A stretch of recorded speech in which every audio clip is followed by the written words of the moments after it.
ብሩክ ደብዳቤ ጥፎ እቤት አስቀምጦ ነበር። እሱ የጣፈውን ደብዳቤ ማንም ያየ ሰው የለም ማለት ነው። እንደ ድንገት እንግዲህ ቅድስት እቤቱን ስታጠዳ ክላሱን ደብዳቤውን አይታ በጣም ደንግጣለች ማለት ነው። ይሄ ጽሁፍማ የብሩክ ጽሁፍ መሆን አለበት ወይኔ ጋሽ እያለች እንግዲህ ለእኛ ገልጥ ባይሆንም ራሷን ይዛ እያዘነች ነበረ ማለት ነው። ስለዚህ አዲስ ነገር አለ እያለች ወደ መድብልም ስልኩን እየሞከረች ነበረ። መድብል ግን ዝናን እየጠበቀ የመጨረሻ እገለዋለሁ፣ ከመግደሌ በፊት ግን ለመጨረሻ ጊዜ ወንድሜ የት እንዳለ እጠይቀዋለሁ፣ ካልነገረኝ ግን አሰናብተዋለሁ ብሎ ሽጉጡን ደቅኖ እየጠበቀ ይገኛል። ስለዚህ ቅድስት በተደጋጋሚ ስትደውልለት እሱ አላነሳላትም። አዲስ ወረቀት ያገኘችው ቅድስት ምን ይሆን ብሩክ ምን ብሎ ጥፎ ይሆን የሚለው ሁላችንም ግራ ያጋባልና ግን ብሩክ በቅርቡ እንደሚመለስልን ተስፋ እናደርጋለን ማለት ነው። ሰላም ጤና ይስጥልኝ ውድና የተከበራችሁ የቻናሌ ቤተሰቦች ሁላችሁም ሰላም ብያለሁ። በያላችሁበት ዓለም ዳርቻ ሰላማችሁ በዘት ተረፍረፍ ይበልልኝ። እነሆ ዛሬ ከዚህ በመቀጠል አስተማሪ ታሪኮች፣ ቁም ነገር ያላቸው ታሪኮችን አቀርብላችኋለሁ ማለት ነው። እስከ ፍጻሜው ድረስ አብራችሁን ቆዩ በማለት በአክብሮት ጠይቃለሁ። ላይክ አርጉኝ ፈልጌው ነው።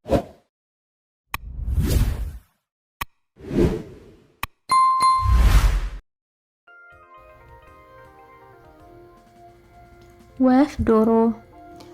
ከዕለታት አንድ ቀን ምድር የመሬት መንቀጥቀጥ ደረሰባት። በመንቀጥቀጡ መሬት ላይ ያለ ሁሉ መነቃነቁ አይቀርምና ሁሉም ተናወጠ። በወቅቱ ዛፍ ላይ አንድ የወፍ ጎጆ ነበረ። ይህችም የወፍ ጎጆ በውስጧ እንቁላሎችን ይዛ ነበረ። መሬቱ ሲንቀጠቀጥ ግን እንቁላሎቹ ይዛ የነበረችው ጎጆ በውስጧ አንድ እንቁላል ከዶሮቹ መንደር ወደቀ። ዶሮቹም እንቁላሉን እንደ እራሳቸው እንቁላል ተንከባክበውና ታቅፈው እንዲፈለፈል አደረጉት። ወፍም እንደ ዶሮ ከዶሮቹ ጋራ ተቀላቅሎ ማደግ ጀመረ። እነሱን መስሎ ዶሮነቱን አምኖ ኑሮውን መግፋት ቀጠለ። አንድ ቀን ከዶሮ ቤተሰቦች ጋር አንድ ላይ ሆነው መሬት ሲንሸራሸሩ ወፎች በሰማይ ሲበሩ ተመለከተ። ይህኔ ወፍም እኒህ በሰማይ በነፃነት የሚበሩ ወፎች ምንኛ የታደሉ ናቸው፣ ምን አለ እኔ እንደነርሱ መብረር ብችል ሲል ራሱን እየተመለከተ ተናገረ። አብሮ አደጎቹ ዶሮችን በወፍ ተሳለቁበት። አንተ እኮ ዶሮ ነህ፣ እንዴት እንደ ወፍ ለመብረር ታስባለህ? ብለው ሀሳቡን አጣጣሉበት። ወፍ ምንም እንኳን መብረር ቢችልም ወፍ በመሆኑ እንደ ዶሮ ከዶሮ መሀል ስላደገ ዶሮ ነኝ ብሎ አምኗል። ማንነቱን ለውጦ አቅሙን አሳንሶ ራሱን ሳያውቅ ሌሎቹን ዶሮችን በነገሩት ብቻ አለመብረሩን አምኖ ኖሯል። ክንፎቹን ታቅፎ ሌሎቹ ወፎች ሲበሩ እየቀና እድሉን እያማረረ ኖሮ ሞተ። መብረር ተፈጥሮ ሆኖ አለመብረሩን በማመኑ ብቻ ወፍ ሆኖ ተወልዶ ዶሮ ሆኖ ምድርን ተሰናበተ። የዚህ የወፍ ታሪክ የሁላችን ታሪክ ነው። የምንመኘው ነገር ለማድረግ ሁሉም ተሰጥቶ እያለ ሌሎች አይቻልም ስላሉ ብቻ አንችልም ብለን ማመን የፈለግነውን ኑሮ ሳንኖር እንሞታለን። እንደዚህ ምስኪን ወፍም ከሌሎቹ መሀል ወድቀው ሌሎቹ እንድንሆን ማንነታችንን ሌሎች እየነገሩን እራሳችን ሳናውቅ እድሜያችን ይገፋል። አቅማችን ሌሎቹ እየለኩ ሌሎቹ እና ተሰጥቶን ሳንጠቀምበት ህይወታችን ያልፋል። እስቲ እራሳችሁን ጠይቁት። የወደቃችሁት ከማን መካከል ነው? ይችላል ይሳካል የሚለው ወይስ አይቻልም ይሳካል ከሚሉት? ወፍ መብረር እየቻለ ከዶሮ መሃል ስላደገ እና ዶሮ ነኝ ብሎ ስላሰበ ምንም እንኳን ቢመኝም ሳይበር ቀረ። የብዙዎቻችን ህይወት ከዚህ ብዙ አይደለም። ሁሉ ነገር እያለን ሌሎቹን ሲሞክሩ ስላላየን ብቻ የማንችል መስሎ ምኞታችንን ምኞት ብቻ ይሆንና ሆኖ ይቀራል። የሆነ ነገር አስታውስ። በባንንበት ሰዓት የሮጠ ሁሉ አረፈደ አይባልም። ነቅተን ዙሪያችንን እንመልከት። የከበበን እናስተውል። በዙሪያችን ያሉ አይችሉም ስላሉ ብቻ አይቻልም ብለን ራሳችንን ወደ ኋላ አናስቀረው። ከዶሮ መሃል እንደተወለደ ወፍ አትሁን። አቅምህን ተጠቀምበት። ፍላጎትህን ኑረው። ምኞትህን እውን አድርገው። ራስህን መመልከት ከቻልክ አንተ ከምታስበው በላይ ትልቅ ሰው መሆንህን ትደርስበታለህ። ማህበረሰብ፣ ቤተሰብ፣ ጓደኛ ባወጣልህ መስፈርትና መመዘኛ ራስህን አትመዝን። ይልቁንም ራስህን በራስህ ፈትነው። ብዙዎቹ እንደ ወፍ ተወልደው እንደ ዶሮ ሞተዋል። ያ ክፉ እድል እኛንም እንዳይገጥመን ሁላችንንም የወደቅንበትን እንመልከት። ሌሎች መብረር ካልቻሉ አንተ መብረር አትችልም ማለት አይደለም። መጽሐፍን በሽፍኑ አትዳኝ። የመጀመሪያ ዲግሪ ተመራቂ ተማሪዎች የመመረቂያ ጽሑፋቸውን ለማቅረብ ዘንጠው ቀርበዋል። ከመካከላቸው አንዱ ተማሪ ግን በተራ አለባበስ እና በተበጣጠሰ ነጠላ ጫማ ቀረበ። የልጁን አለባበስ የተመለከቱት የክብር እንግዶችም ምን ያህል ግድ የለሽ ቢሆን ነው ብለው ተበሳጭተው ልጁን ይሰድቡትና ይዘልፉት ጀመረ። ልጁም ጽሑፉን የሚያቀርቢያ ተራው ሲደርስ እንዲህ ሲል ጀመረ። እኔ የዲግሪ መመረቂያ ጽሑፌን ለማቅረብ እዚህ ከፊታችሁ የቆምኩት በፈጣሪ ተአምር ነው። አቅሜ በፈቀደው ልክ በጥሩ አለባበስ ቀርብ ያለው። ቤተሰቦቼም በጣም ባለጸጋ ነበሩ። የ9 ዓመት ልጅ እና የ4 ዓመት ክፍል ተማሪ እያለው እናትና አባቴ በድንገተኛ መኪና አደጋ ህይወታቸው አለፈ። ከሁለት እህቶቼ ጋር ብቻችንን ቀረን። የአባቴ ታናሽ አጎቴ ለተወሰነ ዓመታት ከቤቱ ከተጠለልን በኋላ የቤተሰቦቻችንን ሀብት ንብረት በመውሰድ ከቤቱ አባረረን። ሳገኝ እየሰራው ሳጣ እየለመንኩ እህቶቼን ራሴን እመግብ ጀመረ። በዚህ ሁኔታ እያለን እኔና እህቶቼ የተሻለ ትምህርት መማር፣ ህይወታችንን መቀየር እንዳለብን ለራሴ ቃል ገባው።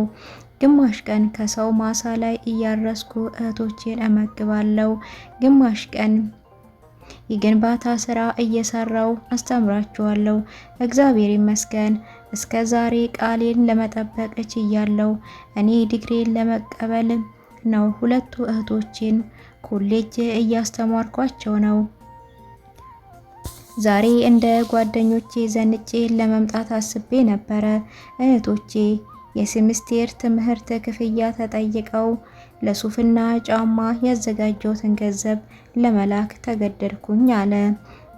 ከፊቱ ተቀምጠው ሲሰድቡትና ሲዘልፉት የነበሩ መምህራንም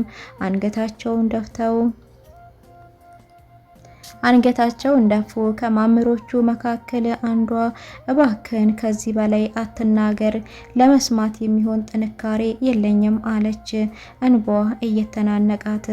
ተማሪውም የመመረቂያ ጽሑፉን በዲንፌስ በሚገባ ተወጣ። መጀመሪያ ሳይረዱ ሲዘባበቱበት የነበሩ መምህራን ከመቀመጫቸው ተነስተው አጨበጨቡለት። መጽሐፍን በሽፍኑ ሰውን ባለባበሱና በገጽታው አትዳኙ ይላል ማለት ነው። ይሄ ታሪክ እንግዲህ ደስ የሚልና አስተማሪ ታሪክ ነው ማለት ነው። መጽሐፍን በሽፍኑ ሰውን ባለባበሱ ወይም በገጽታው መሸፈን የለብንም። ሁሉም ነገር ገልጠን ስናየው ነው ሆነ የሚሆነው። ሰዎችም ቢሆን ቀርበን ስናውቃቸው፣ መጽሐፍም ሲሆን ገልጠን ስናነበው ነው የምንረዳው ማለት ነው። ጥበበኛው እንጨት ፈላጭ። ሰውየው እንጨት ፈላጭ ነበረ፣ ግን ጥበበኛም ነበረ። በብዙ ሰዎች ዘንድ የማይገኝ አንድ ነገር ነበረው። ያ ነገር ምን ይመስላችኋል? ህይወቱን ዛሬ አይፋረዳትም ነበር። ይህ ሰው በጣም የሚወደው የሚንከባከበው፣ እንደ ጓደኛውም የሚያየው አንድ ፈረስ ነበረው። ይህ ፈረስ ብዙ ባለጠጎችና የቤተ መንግስት ልዑላን ይመኙት ስለነበረ በብዙ ገንዘብ እንግዛህ ብለው እምቢ ብሎ ነበረ።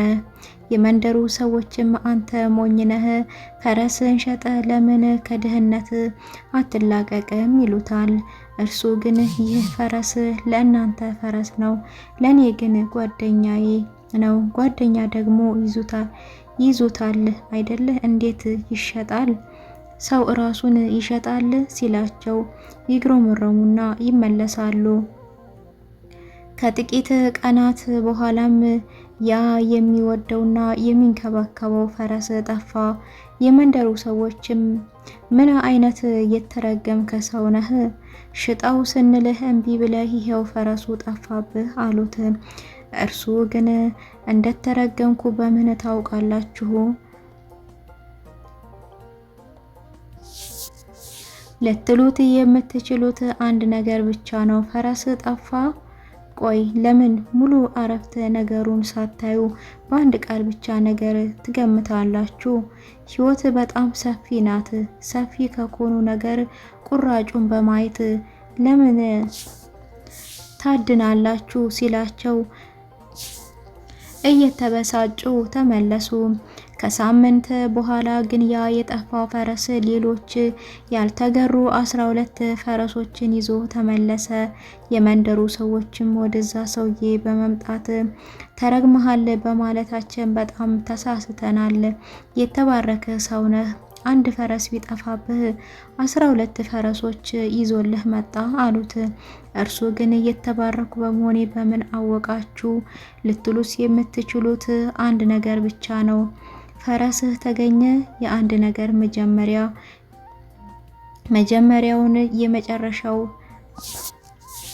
ከመጀመሪያው የመጨረሻው ይሻላል አላቸው። እነርሱ ግን መርካት እንደማይችል ሰው ቆጥረው ትተውት ተመለሱ። ከጥቂት ቀን በኋላም የእንጨት ፈላጩ ልጅ ከነዚያ ካልተገሩ ፈረሶች መካከል በአንዱ ሲጋልብ ወድቆ ተሰበረ። የመንደሩ ሰዎችም ተሰብስበው በመምጣት ምን አይነት የተረገምክ ሰው ነህ? ፈረስህ ጠፋ፣ 12 ፈረሶችን ይዞ መጣ፣ ግን ምን ዋጋ አለው? ልጅህን አጣከው አሉት። እንጨት ፈላጩ ሰው ግን እናንተ ሰዎች መፍረድ ተይዟችኋል። ህይወት የሚመጣው በቁራጭ ነው። ታዲያ የማይሆነውን ሳታዩ ለምን ድምዳሜ ላይ ትደርሳላችሁ? አላቸው። ከወር በኋላም በአገሩ ጦርነት ተነሳ። የመንደሩ ወጣቶች ሁሉም ሲዘምቱ የእንጨት ፈላጩ ልጅ ግን አልዘመተም ነበረ።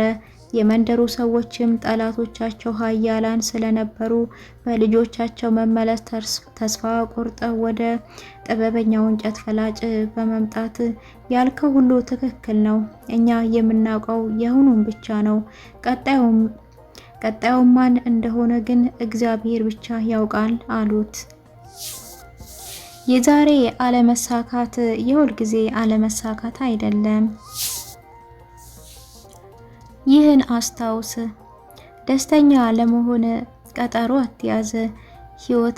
ህይወቴ ሲቀየር ስኬታማ ሆናለሁ፣ ያሰብኩ ሲሳካ እደሰታለሁ እያልክ የምታስብ ከሆነ ደስታ መቼ እንደሚመጣ አታውቅምና መቼ እንደሚመጣ የማታውቀው ወዳጅህን እንደመጠበቅ ሰቀቀን ይሆንብሃል።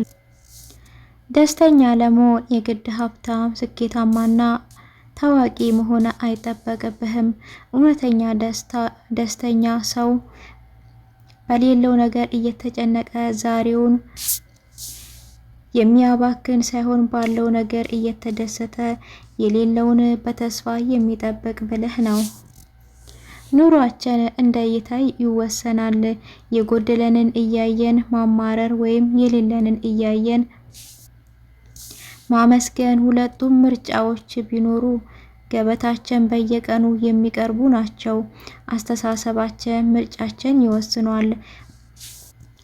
ማንነትህን በአንተነትህ ደስተኛ እስከሆንክ ድረስ መቼም ቢሆን ባለህ ነገር ደስተኛ አትሆንም። ቆንጆ የሚያደርግህ መልክህ ሳይሆን አስተሳሰብህ ቆንጆ የሚያደርግህ መልክህ ወይም አስተሳሰብህ ሳይሆን በውስጥህ ያለው አንተነትህ ወይም ስብዕናህ ነው።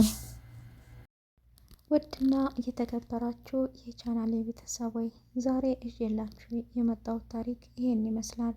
በቀጣይ ቪዲዮ እስከምንገናኝ ቸር ሰንብቱልኝ እያልኩ በዚሁ እሰናበታችኋለሁ። ላይክ አርጉኝ ፈልጌው ነው።